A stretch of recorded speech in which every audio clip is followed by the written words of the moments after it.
మిత్రులందరికీ నమస్కారం. మిత్రులారా, ఈ రోజున కొంతమంది మిత్రులు అంటే ఈ భావాలు ఉన్నాయి, కానీ సంపద సృష్టి అన్న దాని గురించి మాట్లాడుతున్నారు. ఈ రోజున నేను అదే మాట్లాడుతున్నాను. ఏంటంటే, మనకి ఆరోగ్యం లేదు, మన పిల్లలకి ఆరోగ్యం ఉంటుందో లేదో తెలియదు, మన భార్యకి ఆరోగ్యం ఉంటుందో లేదో తెలియదు. ఇంట్లో అమ్మా నాన్నతో కొన్ని అలవాట్లు, అవి టీ కాఫీలు కావచ్చు, కొన్ని అలవాట్లు మనం మానిపించలేం.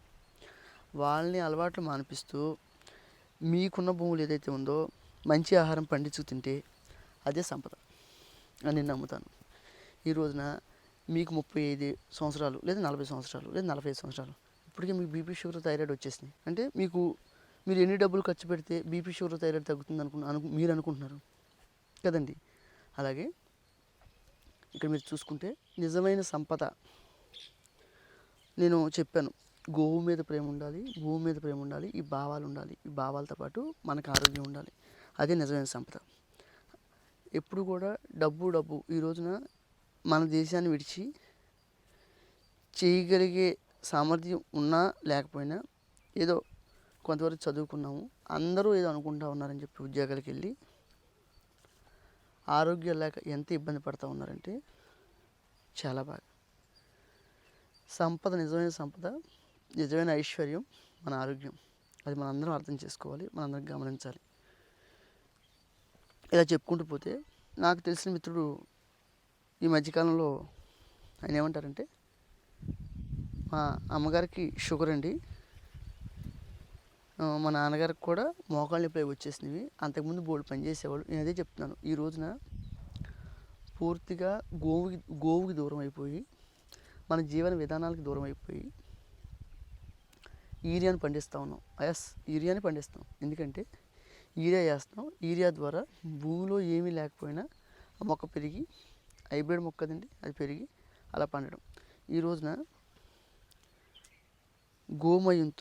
గోమూత్రంతో అద్భుతంగా వ్యవసాయం చేయొచ్చు అని చెప్తా ఉంటే, దీన్ని కూడా మన మిత్రులు కొంతమంది ఇది సాధ్యమేనా, ఇది నమ్మట్లేదండి. నేను అనేది అదే, మీరు ఎవరు నమ్మినా నమ్మకపోయినా మాలాంటి భావాలు ఉన్న ప్రతి మిత్రుడు కూడా వారి బాధ్యతగా పని చేసుకుంటూ వెళ్ళిపోతున్నాం. మిమ్మల్ని నమ్మించే ప్రయత్నం చేయడానికైనా ఈ సమయం ఉన్నదంటే కాదు. అంటే చెప్పే ప్రయత్నం చేస్తాం. ఎన్నిసార్లు? ఒకసారి, 2 సార్లు, 3 సార్లు. కానీ ఆ తర్వాత మీరే తెలుసుకుంటారు. ఇక్కడ మనం నవారా బియ్యం గురించి మనం మాట్లాడుకుంటే, ఇది షుగర్కి పనిచేస్తుంది అని మా గురువులు, అంతకుముందు తిన్నవాళ్ళు ఎవరైతే ఎక్స్పీరియన్స్ అంటే వాడుకుని దాన్ని తీసుకొచ్చి తింటే, నవారా తింటే బాగుంది, ఎక్కువ ఫైబర్ ఉంది. మనకి మామూలుగా బియ్యం తింటే అందులో పిండి పదార్థం గ్లూకోజ్ ఉంటుంది. అందులో ఆ గ్లూకోజ్ అంతా ఎత్తిపెట్టి మళ్ళీ బ్లడ్లో కలిసి దాన్ని షుగర్ వచ్చేస్తుంది అని మనం మాట్లాడుకున్నాం. ఈరోజు అదేనండి, భగవంతుడి సృష్టిలో ఒక్కొక్క విత్తనానికి ఒక గుణం ఇచ్చాడు, చాలా అద్భుతంగా. అది ఇప్పటికైనా మనం ఆలోచించి, నిజమైన సంపద అనేది ఏంటంటే మన ఆరోగ్యమే. ఆరోగ్యం కంటే నిజమైన సంపద ఏదీ కాదు.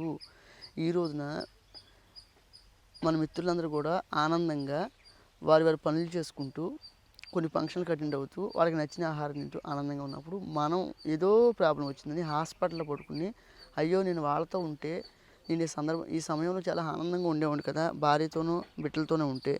ఇక్కడ ఒకటి గమనించాలి, వదలలేక వచ్చిన వల్ల కాటే వరకేరా అంటారు. అది ఎవరైనా అండి.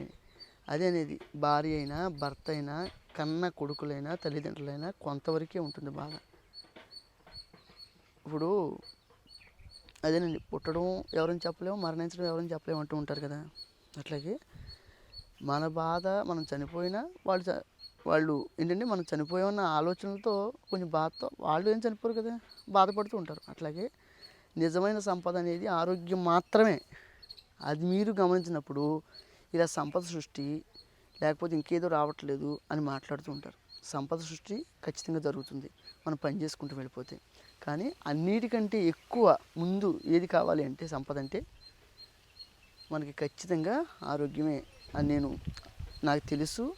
ఏదైతే మన చుట్టుపక్కల ఇబ్బంది పడుతున్న కొంతమంది మిత్రులను చూస్తుంటే అది నాకు అర్థమవుతూ ఉంది కూడా.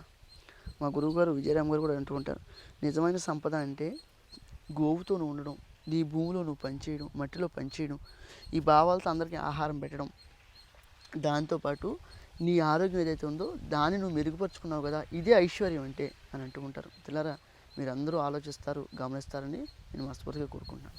నమస్తే.